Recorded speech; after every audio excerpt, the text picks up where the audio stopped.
Hi, you're watching the news with me. I'm Deepavali Hazra. These are the headlines at the top of 12.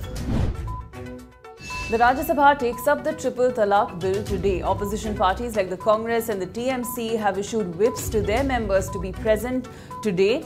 The BJD has decided to support the government, and YSRCP, AIADMK, TRS and JDU will stay away from voting. If parties stay away from voting process, it will bring down the strength of the House, which will in turn bring down the majority mark. Cafe Coffee Day owner and son-in-law of former Karnataka Chief Minister S.M. Krishna, V.G. Siddharth, has gone missing.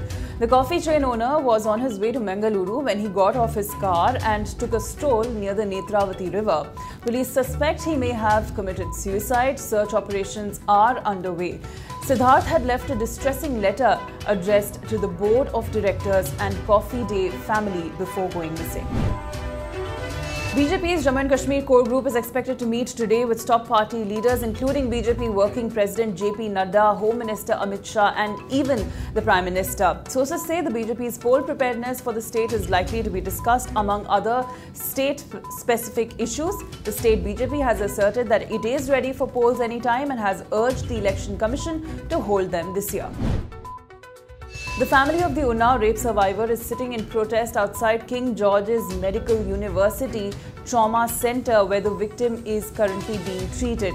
The family wants jailed BJP lawmaker Kuldeep Singh Sengar to be punished for the crash, which they believe he orchestrated through his henchmen.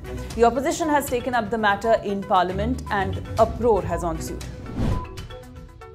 At least 17 people have died in a military plane crash early Tuesday morning in the Pakistani city of Rawalpindi that adjoins the capital of Islamabad. 12 civilians and 5 crew members, including 2 high-ranking officers of the Pakistani army, have died. There is no information yet on what caused the plane to crash. Search and rescue operations are still underway. That's all for now. Stay tuned for more updates.